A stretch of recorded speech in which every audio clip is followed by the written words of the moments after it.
So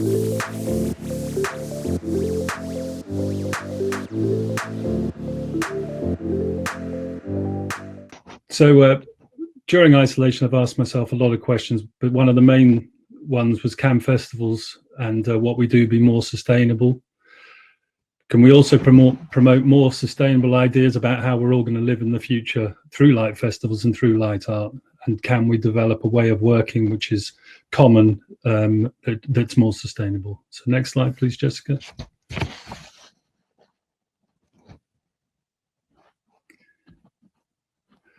So although it's been a really, really terrible year, the fact that we've actually got a new president in the White House, I think is actually going to have quite profound influence on the way the world develops going forward. And it's a real thing. But if we can develop a positive message coming from the rest of the world and Europe about how we operate and how we do our large events like light festivals, and then that will be a very positive signal to send across to the United States and hopefully give him some backing. Next slide, please, Jessica.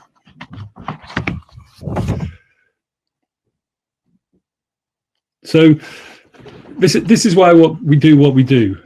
Light festivals and light art is amazing. It doesn't have the barrier that other art has, which is positioned inside galleries. It's out in the public space.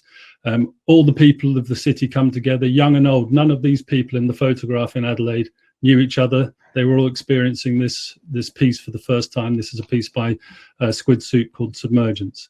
But when people are in this kind of space, they're actually able and willing to take on information. You can actually tell them stories. You can give them a new experience, which makes them think about things in a new way. So next slide, please, Jessica. So this is a project which I developed in 2012, which I spoke about in Rotterdam. It was a festival in 2012, and we developed all the artworks to tell the story of the life and works of Alan Turing. It was just part of a conversation that then gathered him greater recognition. And then he is now going to be on the, next year, he's going to be on the £50 note in England, which is really amazing. And it's a kind of, it's a recognition that just by telling stories with culture, we did a festival, then there was a big film, and it just, it's like a snowball gathers. Actually use festivals and light art to tell important and powerful stories. So next slide, please, Jessica. So as I said, I think that we can develop a way, not necessarily doing a whole festival about climate change, but we could and should have elements within our festivals, because we're using power, we're using resources. So perhaps we should try to tell the audience and visitors that are coming how we're doing it sustainably, and potentially if artists want to and are able to, then they can engage with the subject and tell how they're responding to climate change in a positive way. So next one, please, Jessica. So as I say, I think the thing about COVID-19 that I've certainly thought about is the fact that everybody in the world has looked towards scientists. Everybody has looked to scientists for the answers, except for the past 10 years or 15 years, when scientists have been telling us that the most important thing that we need to wake up to is climate change. We haven't really done anything about that. So as an individual, I decided to try and actually do things myself. I've changed my diet, except when I go to LUCI events, when I will always enjoy the fantastic food, but I haven't eaten meat. I've had meat twice in the past 9 months. So that's something that I've done and decided to do. But what can light festivals do? Next slide, please, Jessica. So this is a light work by Philippe Morvan, who's a really fantastic artist that's based in Lyon. He works in a really, really sustainable way.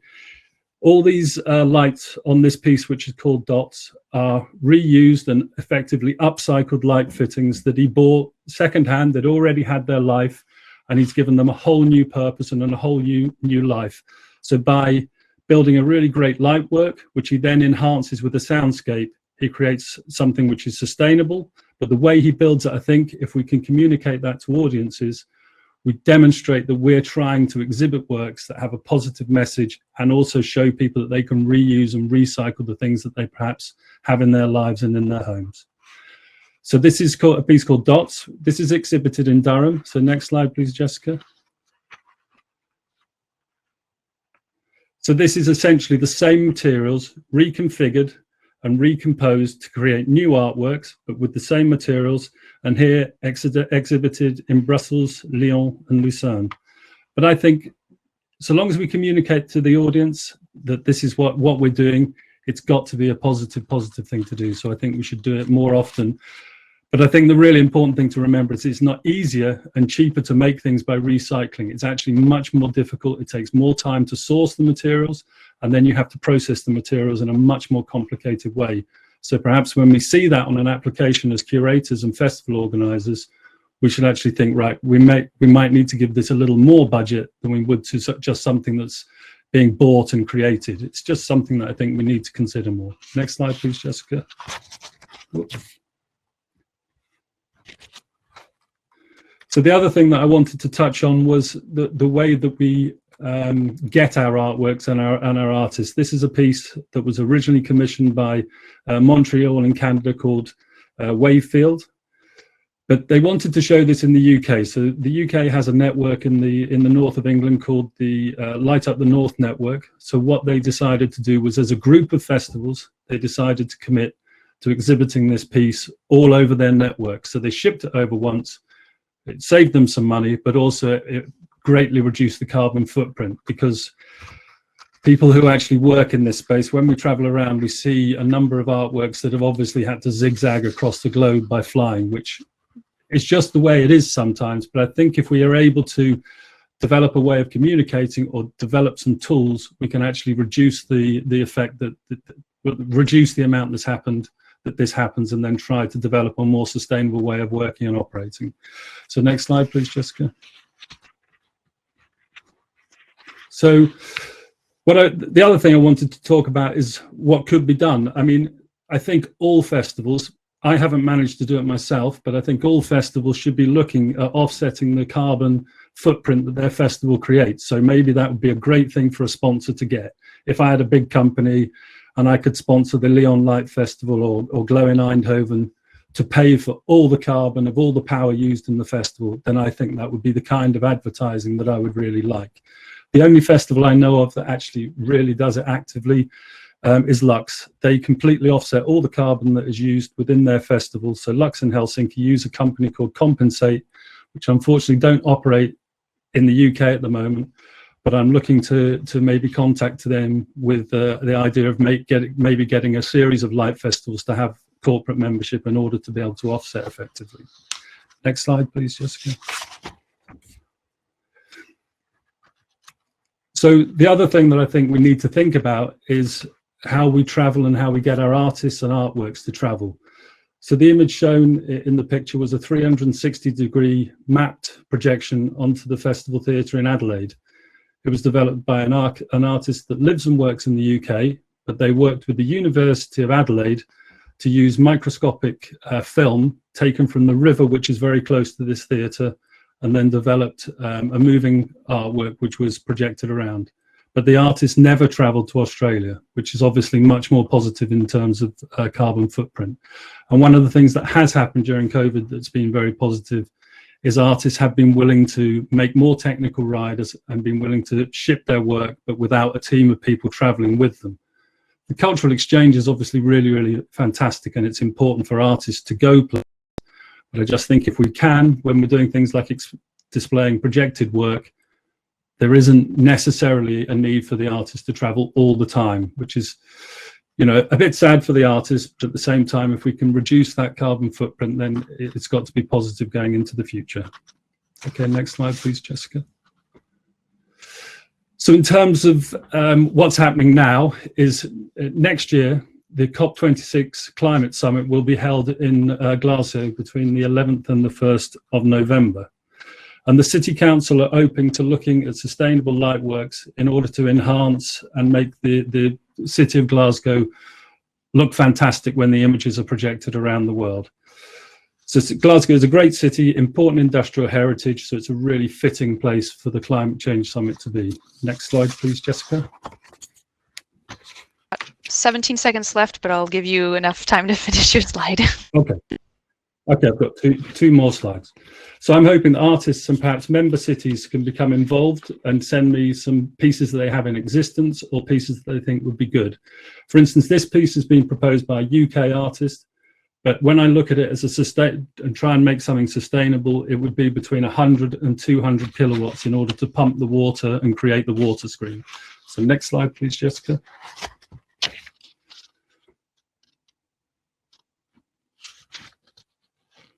So the same piece during the day, much less powerful water pump. So this would be sustainable, but without the nighttime piece, it won't really have the impact because we can't be guaranteed of sun. So this is a mist water screen, which then turns into a rainbow as a symbol of hope. So the last slide, please, Jessica. So Glasgow is a really fantastic city, as I think most of the delegates from LUCI that went and visited in 2014, I think it was. I can't remember. 2015. So this is a building which is next door to the main site of the COP26 meeting, and this is a bridge. So there's a series of bridges. There's a series of locations that would really be enhanced by light. It will happen, so it just depends on if we can propose pieces with sustainable messages or pieces that have a more sustainable background behind the development of those pieces. So I think it's the last slide now, is it? Next one. So as I've ran out of time. Is that the last? Yeah. I think so, yes. Because we're getting to next year to the COP26 climate conference, which really this year, particularly for some reason, I think does feel very important. I'd like to ask festival and cities and other members of LUCI's to consider how we could develop festivals to be more sustainable. If it's possible to develop a strategy between festival and curators of best practice, maybe to develop a charter and have something that we could agree to before or during COP26, and look to develop some kind of open source toolkit so that if you're a new festival or a city that wants to start a light festival, we can actually use all our experience and knowledge in order to give people open and free advice as to how they can set up a festival in the most ecological and most sustainable way. So that's it. I'll be heading this up with the International Light Festival Organization. We're developing a sustainability and impact project, which I know that Andrea from Leeuwarden is on here. So anybody else that can come on board, then if we can develop a strategy together, it can only be a good thing. We really should have one, because art and culture is so powerful. We can get a message across to the broader public and be part of change rather than part of the problem. That's it. Great. Thank you so much, Craig. I think this is such an important topic to talk about, considering everything that the world is going through right now, and it's so important for light festivals and light artists to think about it too. So great thoughts. As you can see, lots of chats already saying that it's insightful and inspiring. I welcome anybody right now to go ahead and drop some questions in the chat box. And maybe in the meantime, since we don't have any questions, I'll ask a question. What's the main thing that you can use a lever or leverage to convince people that this is really important for light festivals? I think, as I say, I think we can be part of a conversation. I think, it's not something you have to do as a light festival, but if you can create an amazing light work, like Philippe does with his repurposing of materials, and give that message to the broader public, then it starts a conversation about maybe not throwing stuff away all the time and reusing things. And then if we tell our public this artwork isn't, because people assume that light festivals are very negative in terms of the environment, because they just see them as massive power draws. Mm-hmm.